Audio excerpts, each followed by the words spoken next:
यार शकुन, मेरे पास ना कुछ बड़ा अमाउंट आइडियल पड़ा है। I want to have a safe investment option, but return भी चाहिए यार। एक बात बता, ये जो सब बोलते हैं कि इतनी पैसे की एफडी कर दो, 3 या 5 साल में पैसा डबल हो जाएगा, क्या ऐसा अभी भी है? Is FD still that lucrative? इस वीडियो में आप देखेंगे फिक्स डिपॉजिट से जुड़ी हुई महत्वपूर्ण जानकारियां। यूं तो फिक्स डिपॉजिट बहुत आम बात लगती है, बट एफडी लैडरिंग यानी एफडी की सीढ़ियां बनाना, फ्लेक्सी डिपॉजिट्स, 5 लाख रुपए तक का इंश्योरेंस कवरेज एफडी में, ये सब आपको इस वीडियो में देखने को मिलेगा। तो एंड तक इस वीडियो से जुड़े रहिए इस जानकारी को लेने के लिए, और हमारे चैनल को सब्सक्राइब करना ना भूलिए। देख, आम आदमी अपनी तनख्वाह से कुछ ना कुछ सेविंग करने का ट्राई करता ही है, ताकि वो किसी जरूरत के समय काम आ सके।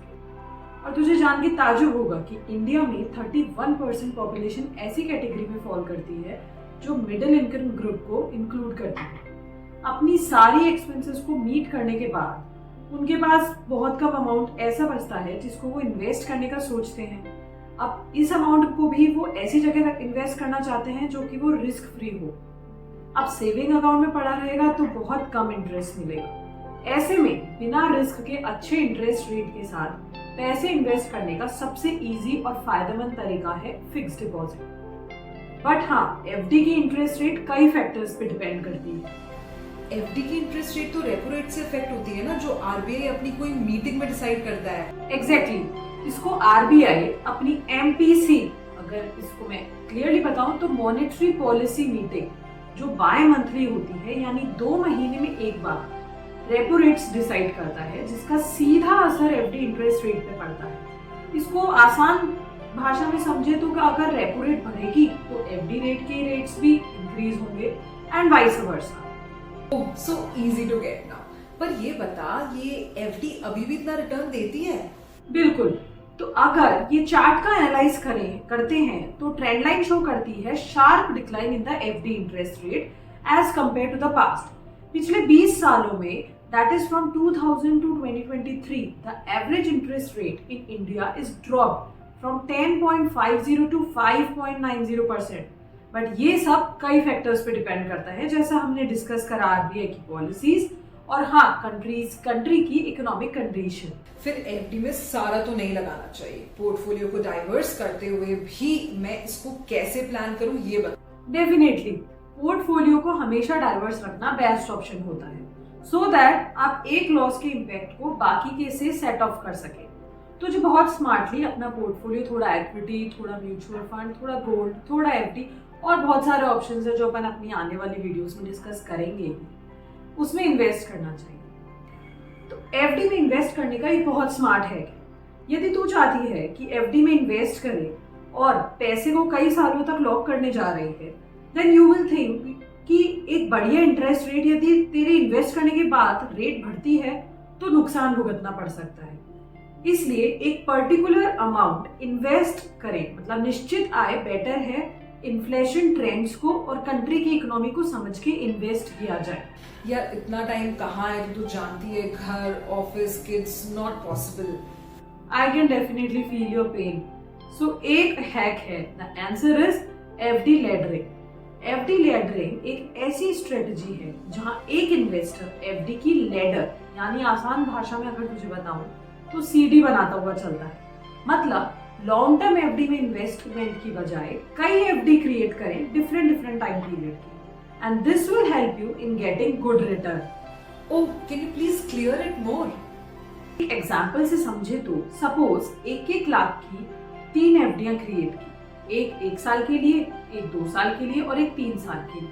अब जो 1 साल की एफडी है उस पे इंटरेस्ट रेट होगा 7.40%, जो 2 साल की है उस पे होगा 7.55 एंड जो 3 इयर्स की है उस पे इंटरेस्ट होगा 7.65%।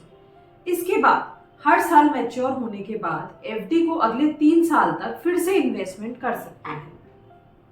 यार इसके तो बहुत फायदे। लैडरिंग से बेटर रिटर्न तो मिला ही, प्लस सेफ्टी नेट भी क्रिएट हुआ, लिक्विडिटी भी इंक्रीज हो गई, एंड इन केस मुझे पैसा तोड़ना हो तो मल्टीपल एफडीज में से सबसे कम टेन्योर की जो होगी उससे तोड़ सकते हैं, राइट?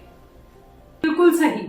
साथ ही you can invest in tax saving FDs of maturity period of 5 years and the principal amount up to rupees 1,50,000 per annum, which is tax deductible under section 80C of Income Tax Act. यार कौन सा bank अच्छा interest दे रहा है यार। आज तो एक तो ना पैसा लगाते हुए डर लगता है कि कहीं कोई बैंक ही ना डूब जाए। अरे इसका भी एक बहुत अच्छा स्मार्ट हैक है।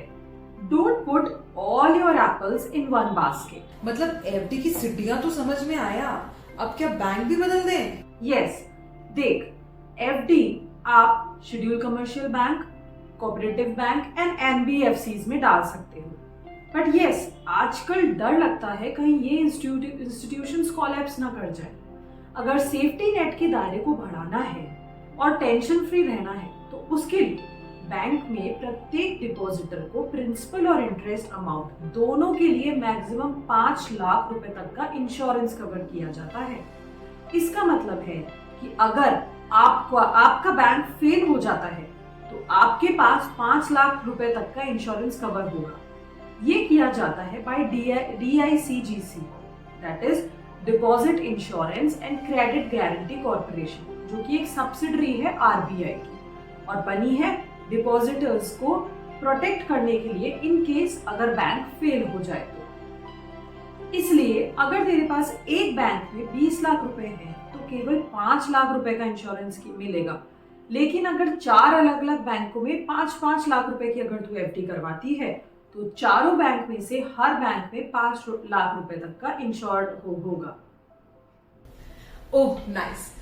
टैक्स सेविंग की बात चली है तो what about the taxation part on FD interest? Income tax slab rate के अकॉर्डिंग इंटरेस्ट इनकम पे लगता है एंड इसे आपको इनकम फ्रॉम अदर सोर्सेज में दिखाना होता है। ये बहुत सिंपल सा कॉन्सेप्ट है। यार एक ये ना फ्लेक्सी डिपॉजिट भी सुना है, तो what's that? Yes, it's a very nice concept. इसको अगर एक एग्जांपल से समझे तो तू अपने अकाउंट में हर महीने 20,000 डिपॉजिट करती है। इससे कुछ भी ज्यादा ट्रांसफर हो जाएगा फ्लेक्सिबल एफडी के अंदर। जैसे सपोज किसी महीने अगर तेरे सेविंग अकाउंट में 50,000 तक आए तो 30,000 फ्लेक्सी फिक्स डिपॉजिट में चले जाएंगे। Conversely if your balance falls below 20,000 तो bank will liquidate the portion of your fixed deposit to maintain your balance। ये तुझे लिक्विडिटी के साथ साथ इन्वेस्टमेंट अपॉर्चुनिटी भी देता है। तो मतलब interest on flexi deposit is higher than the saving accounts but interest is lower than standard fix deposit. मतलब कि जो तुम्हारा सेविंग अकाउंट है उससे तो फ्लेक्सी फिक्स डिपॉजिट में ज्यादा इंटरेस्ट मिलेगा, लेकिन जो स्टैंडर्ड फिक्स डिपॉजिट्स की रेट्स चल रही हैं उससे फ्लेक्सी डिपॉजिट में थोड़ा कम इंटरेस्ट रेट है।